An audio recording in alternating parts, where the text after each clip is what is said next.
Boa noite. Boa noite aí, o pessoal do chat da Twitch. E bom dia, boa tarde ou boa noite para quem vai assistir pelo YouTube. Terça-feira, né? Você já sabe, mais uma hora de talks. Toda terça vem aqui os nossos sangue laranja, vem aqui mostrar algum conteúdo legal para vocês. E lembrando que as horas de talks não são só para apenas para sangue laranja, né? Que é como nós carinhosamente apelidamos aqui nossos funcionários do Grupo F Câmara. Mas também todo mundo aí que participa do Discord aí da Orange Juice, todo mundo que interage aí pode participar também, pode dar uma hora de talks, é só procurar a gente. Procurar a gente lá no Discord. Se você tem um assunto legal, você quer fazer um tutorial, quer fazer alguma videoaula, pode procurar a gente que você também pode participar de uma hora de talk e mostrar aqui todo o seu talento para o nosso público, certo? E hoje temos aqui o Gustavo, né? O Gustavo que vai mostrar pra gente aqui uma super ferramenta de testes aí, né, Gustavo? Isso. E vamos lá então. Eu passar a palavra pro Gustavo. Eu já queria perguntar pro Gustavo, Gustavo, essa Jasmine é aquela do Aladdin? Não, não. Não é a do Não. Aladdin? Poxa. Não. Então explica aí pra gente como é que faz os testes unitários com Jasmine. Boa noite a todos. Eu sou Gustavo, sou desenvolvedor júnior no grupo F Cambra. Eu vou falar um pouco dos testes unitários com o Jasmine. Antes, eu queria falar um pouco dos testes em si, antes de entrar no Jasmine. Quais os testes, os tipos de testes que mais se tem no mercado, assim, são mais falados? São esses três. Tem a pirâmide. No topo da pirâmide temos os testes end-to-end, que seriam os testes de ponta a ponta. Então, eles seriam os testes que, quando você testa desde a tela de login lá, quando o, um bot vai testar o preenchimento dos campos de usuário e senha, a chamada requisição API, aí o tratamento na API, bater no banco de dados, retornar para o front uma resposta se o usuário logou ou não. Então, o teste end-to-end, ele vai testar todo o fluxo e aí ele tem vantagens e desvantagens.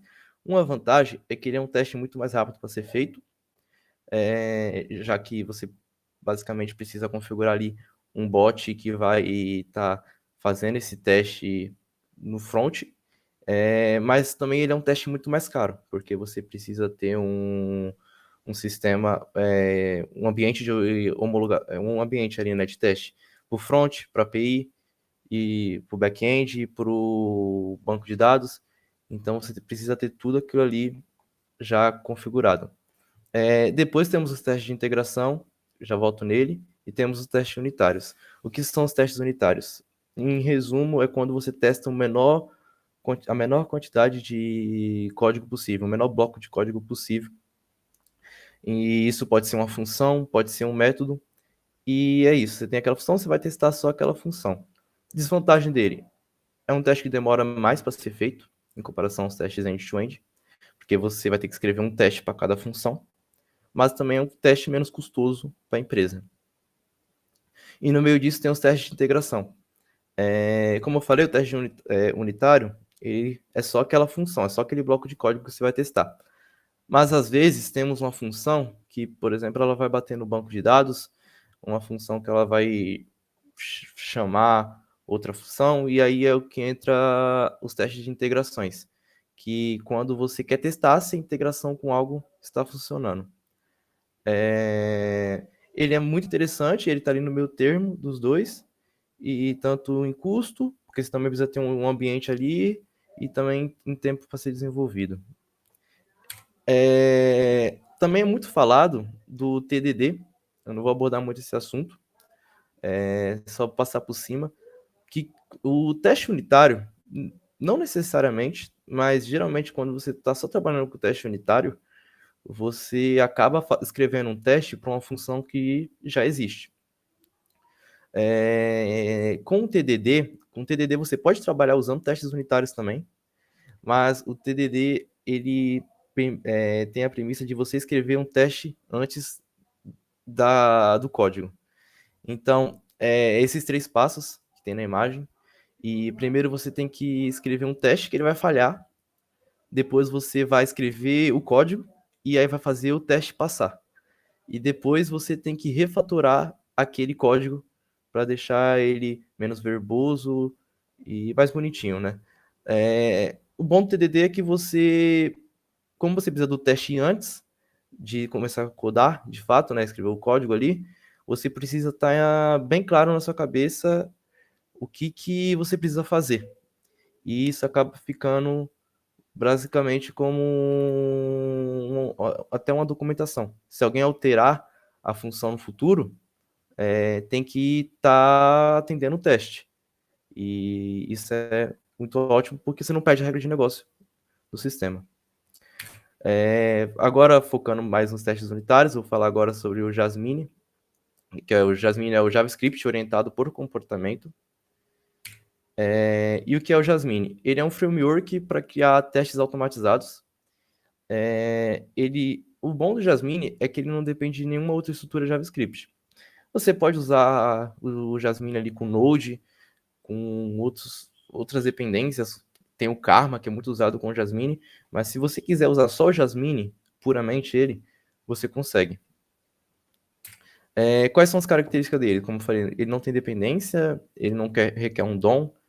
Ele conta com um script próprio para execução de testes. E ele possui uma sintaxe clara e limpa para execução de testes. E ele é de código aberto. Muito interessante, comunidade open source aí. E aqui tem a sintaxe dele. É bem simples. Quem já trabalhou com teste já sabe mais ou menos como que é. Você vai ter um describe, que ele vai ser um bloco de testes. E o describe ele recebe 2 parâmetros.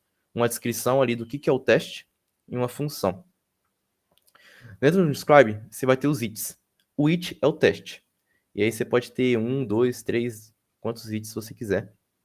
E o it também ele recebe 2 parâmetros, que é uma descrição e uma função. Nesse exemplo, bem simples, ele basicamente está declarando a variável A, ele coloca que A é igual a true, ele está atribuindo true a A, e aí aqui que ele está fazendo o teste. Então, expected é o que ele vai testar, o que ele espera. E aí vem o comparador, aí ele passa a variável, e aí depois você passa qual comparação você quer fazer. O to be, ele vai ver se é igual. Então, nesse teste, ele está vendo se A é igual a true. E é um teste que passaria.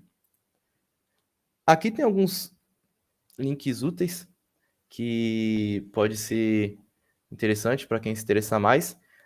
Tem um projetinho que eu vou mostrar. Tá no meu GitHub, se alguém se interessar. Perdão se tiver algum erro lá. E também tem a documentação oficial do Jasmine. Aí eu vou mostrar agora. Aqui tem um projetinho no meu GitHub, se interessarem. Aqui é a documentação do Jasmine.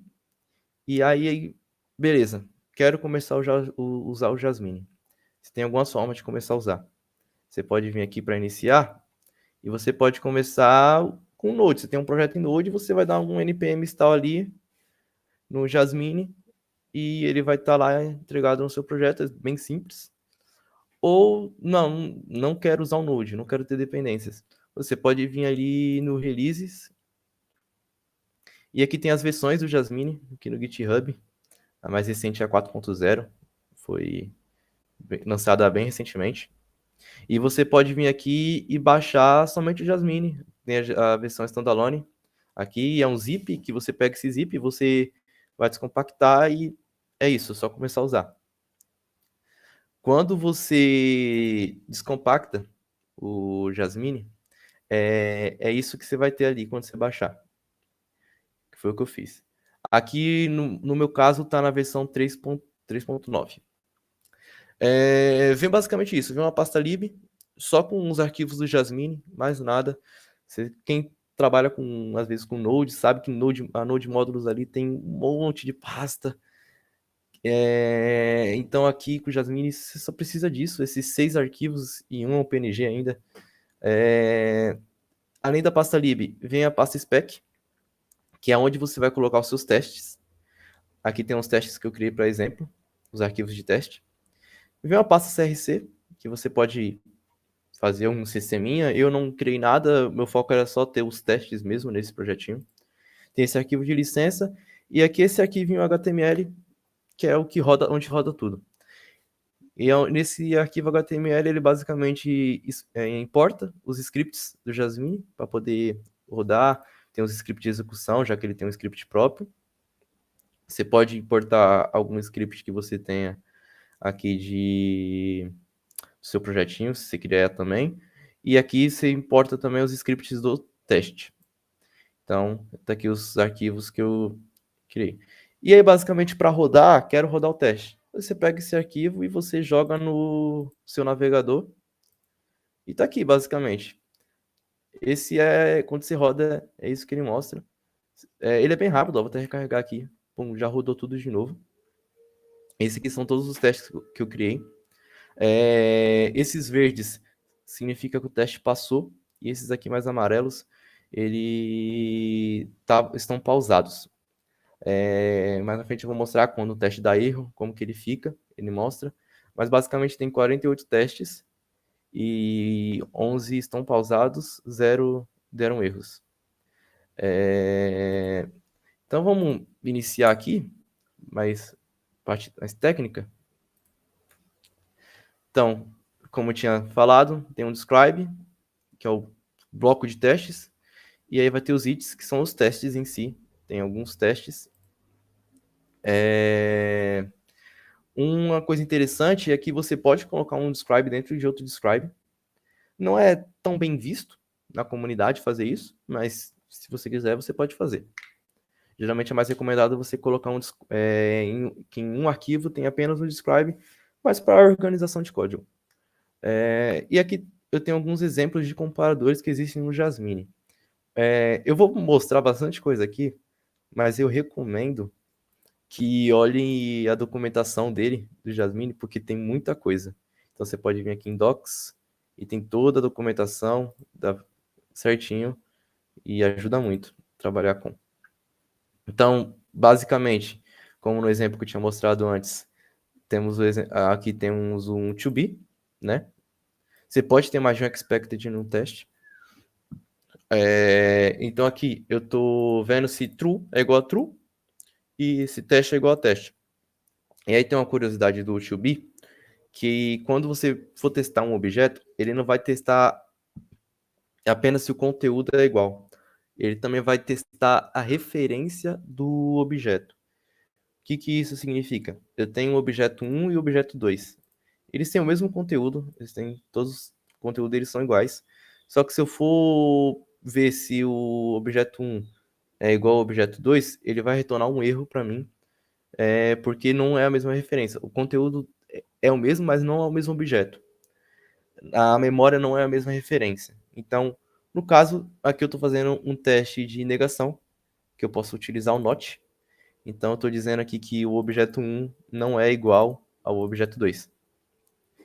E aí, quero testar o objeto. Como que eu faço? Tem um toEqual. O toEqual ele vai ter o mesmo comportamento do toBe, só que ele vai olhar apenas para o conteúdo em si. Então, testes como true é igual a true passam, mas aí nesse caso, diferente do teste aqui de cima, eu tenho se eu comparar dois objetos que têm o mesmo conteúdo, o teste passa. Um outro comparador que existe é o toMatch, que ele vai comparar usando regex.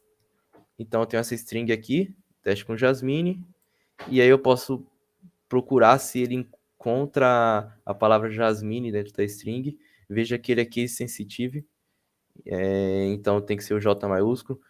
Não quero que ele olhe se é a letra maiúscula ou letra minúscula, mas tem que passar um regex aqui para esse i. Esse i faz ele ignorar se é maiúsculo ou minúsculo, e também aqui tem um CEP que ele está validando.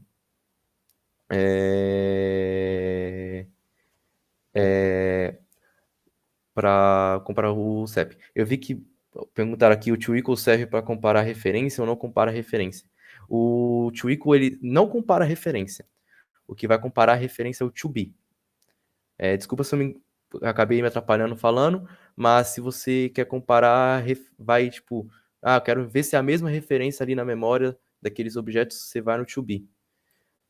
Eu não quero, só quero ver o conteúdo de dois objetos. Aí você vai no to equal. Você vê aqui que são dois objetos diferentes e ele está vendo só apenas o valor desse expected. Aí o to be defined, ele vai buscar qualquer valor diferente de undefined. E então, bem simples, N1 é igual a 10, ele vai ver se é diferente de undefined e o teste passa. E aí o to be undefined, ele vai esperar que seja um valor undefined. Nesse caso, N1 não tem nada declarado a ele, não tem nada atribuído à variável, então é uma variável com valor undefined, o teste passa. E aí temos também o to be null, que ele vai esperar um valor nulo no que você está comparando. Tem o to be truth, que ele vai esperar um valor válido. O que é um valor diferente de válido? Desculpa. O que é um valor que não é válido? Valores que não são válidos. Falso, zero, undefined, nulo ou none, not a number. Todos esses são valores inválidos e aí ele vai procurar por algo diferente de inválido, né? No caso seria o válido, então no caso, no exemplo aqui, temos o N1, que está atribuído o teste, a string teste é um valor válido, o teste passa. Agora, o const N3 aqui está sendo atribuído nulo a ele, nulo não é um valor válido. Então o teste não passaria, eu tenho que colocar aqui a negação not. To be false. O to be false, ele vai ser o contrário do anterior. Então ele vai esperar um valor inválido. Então nesse caso aqui, por exemplo, N3 é nulo, ele está esperando N3. Eu quero ver o N2 que é igual a 40. 40 é um valor válido. Então eu tenho que colocar um teste de negativo aqui, eu tenho que colocar um not. To contain, ele vai comparar ali, vai buscar por um item em um array ou uma string. Então eu tenho esse array aqui, tem a palavra Jasmine, ele vai procurar, ou então nesse string ele vai procurar se encontra. E cuidado, pois ele é case sensitive, então se eu passar um J maiúsculo aqui, ele já não pega. Aqui. Agora, o to be less than e greater than, perdão pela minha pronúncia no inglês, tá? Basicamente, menor e maior. Então, aqui ele vai comparar se um valor é menor que o outro. Ele compara se N1, que é 10, ele é menor que 20. Sim, 10 é menor que 20. E no seguinte aqui, ele compara se 10 é maior que 5. Então, basicamente, menor e maior. To truth e to truth erro. Esses dois também se completam. O to truth, ele basicamente vai procurar um erro. Ele vai esperar um erro que seja retornado. O to truth erro também, só que ele já é mais complexo. Você já consegue ver qual é o tipo do erro aqui. Type, você consegue validar pelo o tipo do erro. Você consegue ver a mensagem do erro. Você consegue fazer uma busca usando regex, coisas que o anterior não suporta. Esse aqui ele é mais completo. E o fail, ele basicamente ele vai permitir parar um teste lançando um erro. Eu tô com um teste em execução aqui e eu mandei ele parar o teste e lancei um erro. Se você for ver aqui, o teste está verdezinho, então o teste passou, mesmo eu lançando um erro, porque ele entende que assim, eu quis lançar esse erro, então eu tive sucesso lançando um erro. E assim, esse aqui são alguns comparadores mais básicos do Jasmine. Eu vou entrar agora começar a complexar um pouco mais as coisas, né? Trazendo mais para o dia a dia. E aí entra os befores. O que é um before it? Um before it, ele executa uma função que você vai passar ali para ela executar antes de todos os testes. Então, nesse exemplo, eu tenho uma variável count, eu estou somando um count mais aqui, estou atribuindo 1 ao count, e aí eu verifico no primeiro teste se count é igual a 1. Sim, porque ele vai vir antes desse teste, vai somar 1. No segundo teste, ele vai ver se count é igual a 2. E sim, é igual a 2. Vocês podem ver que nesse segundo teste aqui, eu coloquei um X na frente do it, que é esse cheat, né? Assim é uma das formas para você desabilitar um teste. Então, por dezenas de motivos, às vezes você tem um teste quebrado e se você for, de repente, for ver aqui, ó, colocar, por exemplo, assim, colocar 5 aqui e rodar lá o teste, você vê que quando ele encontra um teste quebrado, ele para naquele teste. E ele fala, ó, ele vai falar qual o before, qual o teste que está quebrado, e vai falar certinho o arquivo, a linha onde está quebrado. E por motivo, ele está esperando um e recebeu 5. Então, se você de repente tem um teste que está quebrado, você quer corrigir ele, o certo é corrigir sempre, mas quer corrigir depois por algum motivo ali, às vezes, é, um exemplo mais prático ali do dia a dia, às vezes você tem um teste de integração que acaba enviando um e-mail, por exemplo, e aí toda vez que você executa os testes, ele vai rodar todos os testes, e você não quer que ele fique disparando e-mail toda hora, várias vezes por dia. Então você poderia estar pausando aquele teste, isso funciona tanto para o tanto para o Describe, para ele não ficar enviando e-mail toda hora, todo minuto, todo segundo. Essa é uma forma de pausar, para não ficar comentando código e tal. Então, basicamente, voltando aqui, esse é o before it. Então, ele vai executar antes de todos os testes, antes de cada teste ele vai executar a função. E o after it, ele vai executar depois de todos os testes. Então, nesse caso, também, eu tenho o mesmo esquema do contador aqui, um before it, que vai somar 1, e o after it ele vai zerar. Então, basicamente, no primeiro teste, count é igual a 1, e no segundo teste também, count é igual a 1, porque antes desse teste aqui eu zerei count. Vamos continuar. Se alguém tiver com alguma dúvida no chat, se estiver falando muito rápido, só falar. Cadê? Pulei. Before all spec. O before all, ele executa antes de um dos testes.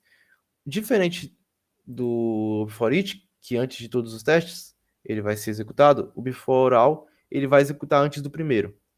Então, nesse caso, eu estou aqui setando count igual a 10 no before all, e depois tem o before it, que vai somar uma para cada. E aí, count, ele inicia como 0, né? Antes desse teste, ele vai executar aqui o before all. Então, count igual a 10. Só que também vai executar o before it, então vai ficar 11. No segundo teste, ele vai chamar o before all? Não vai. Então, ele vai chamar apenas o before it e count fica igual a 12. E um outro teste, esse aqui é mais difícil para estar exemplificando, ele é o after all. Vê que eu nem estou usando ele aqui, porque ele é meio complicado, mas vou dar um exemplo mais do dia a dia. Quando você está trabalhando com teste de integração, por exemplo, e você vai testar uma integração com um banco, vamos supor um MongoDB. Para você testar, bater no Mongo, no banco de dados, né? Você precisa, antes do teste, você precisa estabelecer uma conexão com o banco. Então, nesse caso, a gente usa um before all, que vai criar a conexão e aí você vai conseguir fazer o teste. Porém, se no final dos testes, se você não encerrar essa conexão, ele vai dar um erro, ele vai te retornar um erro, que você manteve uma conexão aberta. Então, nesse caso, o after all, ele é muito usado nisso, para você fechar conexão, você amarrar ali as pontas depois do teste. Mas aqui, para contador, não tem como simplificar, porque ele só vai executar depois do último teste, né? E esses daqui são essas ferramentas. E agora eu vou entrar nos spies. O que é um spy? Para que ele serve? quando eu falei, né, tem aquela diferença dos testes de integração e os testes unitários. É muito difícil não, mas no dia a dia ali você está codando, é relativamente normal você tem uma função que chama outra função, uma função que tem uma integração com algum API, com algum outro ambiente. E como você quer trabalhar apenas com testes unitários, você não quer fazer teste de integração, o que que você vai fazer? Você não vai testar aquela função só porque ela está enviando e-mail, está chamando um banco de dados? Não, você pode criar um mock. O que que é um mock? Você vai definir um valor mocado, um valor padrão para aquela pra, ser retornado, por exemplo, do banco. E assim o- você sabe que não vai ter problema naquela integração, né? Ali. Vamos supor ali que você tem um banco de dados e você tem uma função que ela retorna para você quantos usuários estão online naquele momento. Como isso é um valor que ele vai variar, hoje eu posso ter 10, amanhã eu posso ter 20 usuários online, e o valor em si não é meio indiferente, você apenas precisa que seja um número, você pode apenas criar um mock que ele vai fazer, sempre que eu bater no banco, ele vai me retornar 10 antes de bater no banco. Então, eu chamei a função, ele chamou aquela função que eu bater no banco, já manda 10 para ele. E é para isso que servem os spies. Então, como que eu crio aqui um mock no Jasmine? Existem algumas formas de criar. Uma das formas é com SpyOn aqui. E é basicamente aqui, né? Eu tenho esse objeto, calculadora, ele tem aqui a função somar, que soma N1 e N2. E eu estou criando um mock dessa função aqui, calculadora somar. Como eu estou apenas criando um mock, eu não estou passando nenhum parâmetro para o SPY, por default, ele vai me retornar undefined. Eu falei que eu não quero que o SPY chama a função normal de somar, aqui é dele, mas eu não falei também o que que ele quer, o que que eu quero que ele me retorne. Então, nesse caso aqui, nesse primeiro teste, pode ver que eu estou chamando somar, estou passando um em um, só que eu estou recebendo o undefined dele aqui. E aí, tá, como que eu faço para passar um valor? Existem alguns parâmetros que você pode passar para o SPY de, de qual tipo de valor que você quer que ele retorne, que são os ends. Então, um exemplo é o callTruth, e ele vai funcionar como o objeto original, uma função original. Então, se eu criar um mock, nesse caso aqui, eu estou criando um mock de subtrair, aí eu passo um end, e eu passo aqui callTruth, ele vai funcionar como ele deveria. Aqui, então, se eu chamo aqui 3, passo 3 em 1, ele vai me retornar 2, porque ele vai fazer a subtração correta. Ok, mas tá, só esse é o padrão. Eu não quero trabalhar com um objeto padrão, quero que ele retorne outro valor. Aí existe o return value. Então, aqui também é uma função de subtrair que eu tenho. E aí eu estou passando aqui return value 10. E aí eu estou falando, quando eu chamar essa função, me retorne 10. E aí eu estou chamando aqui a função, subtrair return value. Eu estou passando 2 em 1, como a função de subtrair, ele deveria me retornar 1, só que eu estou recebendo 10. Porque eu fiz o mock dele lá no Biforal. E eu também posso passar, às vezes, vários retornos. Então, aqui eu passo 10 e 20. Na primeira chamada eu recebo 10, na segunda chamada eu recebo 20. Se eu chamar uma terceira vez, eu recebo undefined, porque eu só passei dois parâmetros para ele. Duas chamadas. Outro tipo, existe a call fake. O que é uma call fake? É quando eu troco a função que ele vai retornar. Então, nesse caso, eu estou criando aqui um mock de somar, e aí eu estou passando uma call fake para ele, eu passo outra função, e aí eu estou passando uma função de subtrair. E aí eu chamo a função somar, passando 5 e 2. Ele deveria me retornar 7, só que eu estou recebendo 3, porque eu dei uma call fake para ele. Uma outra forma é o throw erro. O throw erro, ele é útil porque é normal no dia a dia você querer fazer teste de negação.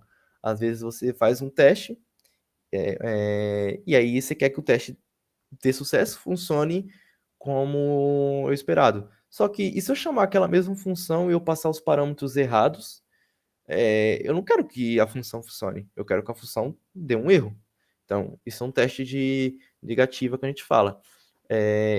Nesse exemplo, eu estou criando aqui um mock e eu estou mandando ele me retornar um erro, passando até uma mensagem aqui eu estou passando error, e aí nesse caso aqui, uma curiosidade, ele já vai trabalhar com callback, né, o throw error, uma coisa que eu tinha esquecido de falar aí antes. Então aqui eu chamo a função por um callback, né, eu estou chamando a função dentro de outra função, e aqui eu estou vendo, eu estou recebendo um erro, assim como eu passei um parâmetro, eu consigo ver a mensagem de erro dele. E aí também existem as calls. O que são os calls? Eu tenho essas formas, né, de configurar o SPY, esses parâmetros, só que às vezes você quer fazer algo, você quer ter alguns dados, e os calls ele vai possuir as informações sobre as chamadas. Então aqui tem um mock, um SPY on bem simples, né, só para retornar 10 quando eu chamar somar. E aqui, nesse caso, existe o callsn. Então, aqui eu estou chamando a função calculadora somar.callsn. E veja que eu estou chamando calculadora somar uma vez antes. E aí o calls.n, ele vai validar se foi chamado uma vez. Pô, eu não quero saber qual o valor somar está me retornando. Eu quero saber se ela foi chamada com sucesso. Então eu posso usar o callsn e aqui ele vai me retornar o true ou false. Como eu chamei uma vez, aqui ele vai me retornar true, que eu chamei ao menos uma vez. Existe o calls count. E aí você valida quantas vezes a função foi chamada. Então, nesse caso, eu chamei 2 vezes. Eu estou chamando aqui calls.count. E aí eu posso ver, eu recebo que foi chamado 2 vezes a função, assim como eu gostaria. E aí, args for. Os args, ele vai te falar quais os parâmetros você passou. Tá, eu chamei a função, mas eu quero saber se ela foi chamada com o parâmetro certo. Então, nesse caso, eu chamei aqui calculadora somar com 1, passando um em um para ela, e aí depois ele me retorna, que ele vai retornar um array, né, com os parâmetros passados, e aqui eu posso ver que eu recebi um em um, né, certinho. Calls ao args. Então, vai ser a mesma coisa do anterior, só que uma forma diferente. Ele vai, nesse caso aqui, eu tenho que passar qual seria a posição da chamada. Então, ele considera um array, então 0 seria a primeira chamada, 1 seria a segunda chamada. E eu consigo fazer os parâmetros aqui. No ao args, ele vai te passar um array com todos os parâmetros de todas as chamadas. E o caos pontual, ele retorna todos os dados de todas as chamadas. Aqui eu vi separadamente, né? Se foi chamado uma vez, qual o parâmetro, quantas vezes foram chamados. Se eu quiser ver todos esses dados, eu tenho aqui o caos pontual e eu consigo ver o objeto, quantidade, os parâmetros, o valor retornado. É bem interessante. Monte recente. Então ele vai trabalhar parecido com o ALS, só que ele vai retornar os dados da última chamada. Eu chamo uma vez, eu chamo a segunda vez. Ele vai retornar esses dados aqui. Da segunda vez, da última vez que eu chamei. O first, ele vai ser da primeira vez que eu chamei. E aqui temos o reset, que ele vai estar limpando todos esses dados das calls. Então ele vai esquecer tudo e não vai ter mais nenhum dado. E aí existe outras formas de você criar mocks, além do SpyOn, existe o Jasmine Objeto, e aí você vai conseguir trabalhar bem parecido com o Spy, você pode criar aqui jasmine.createSpy, você consegue criar um mock também para uma função, você consegue criar para um objeto também, ele também vai ter algumas formas de validar a mesma coisa que eu mostrei anteriormente, né? Só que mais específicos para ele. Existe, por exemplo, uma função aqui do Jasmine, objeto, que é o jasmine.clock. Então você consegue meio que pausar o teste, né? Então, nesse exemplo, eu estou chamando uma função aqui, setTimeout, e eu só quero que ele chame aqui essa função depois de 1 segundo, né? 1000 milissegundos aqui seria equivalente a 1 segundo.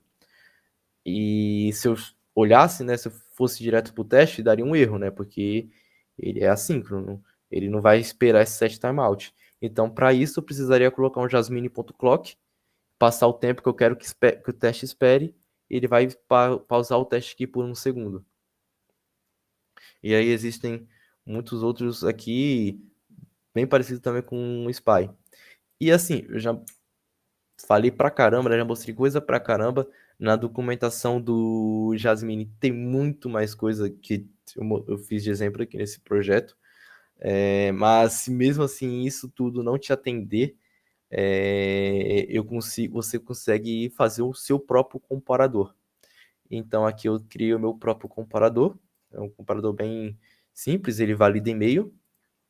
E a única coisa que você precisa fazer é chegar aqui no before, dar um jasmine.addmatcher e você passa seu comparador ali. E aí, basicamente, aqui dá um expected, você passa, no caso, estou comparando e-mail, né? Então eu passo um e-mail aqui válido, né? E eu chamo meu comparador aqui como se fosse algo nativo do Jasmine já. E aí, como que funciona, né? Aqui para você criar um comparador. Nesse meu exemplo que eu fiz, eu estou comparando o e-mail, então eu tenho um regex bem simples para ver se o e-mail é válido, tá? E, e aí, primeira coisa que eu vejo aqui, ele recebe dois valores. O actual, que é o valor a ser comparado, a ser validado, a ser testado se é válido ou não, e o expected. Eu já vou falar o que é o expected. Primeiro, ele verifica se o expected é igual a nulo. Se undefined, quer dizer, se ele for igual a undefined, ele vai usar o meu e-mail regex. O regex que eu criei aqui primeiro. Ele vai testar e-mail regex.test se o meu valor passa na minha validação. E aí ele vai me retornar aqui true ou false.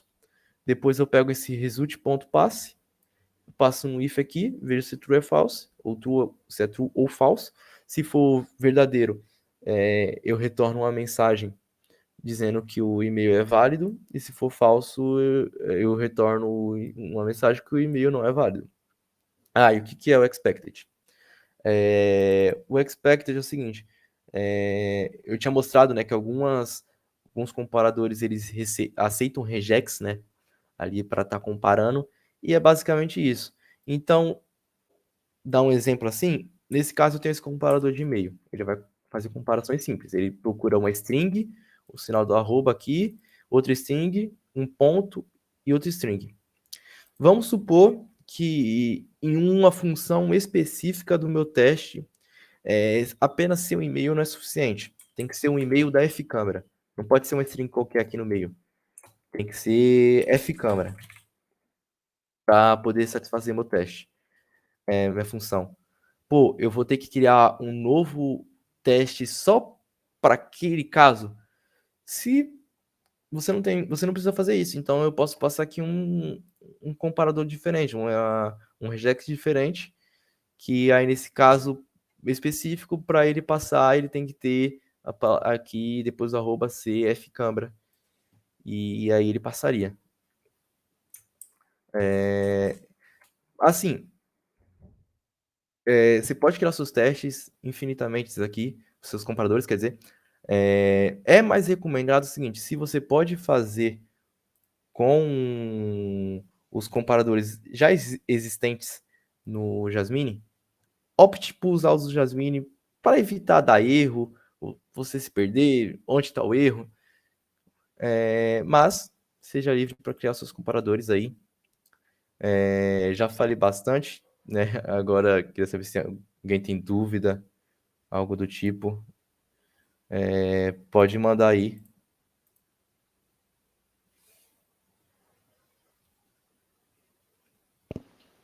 Rapaz, que tutorial, hein? É bastante coisa. E isso é só assim o início ali, né? Como eu falei, documentação tem muita coisa. Olha aí. Ou seja, dá pra voltar aqui de novo e fazer uma parte 2 aí, hein? Quem sabe? Quem sabe? Olha só. É, galera, então pelo jeito todo mundo gostou aí, hein? A galera se interessou, ficou até o final.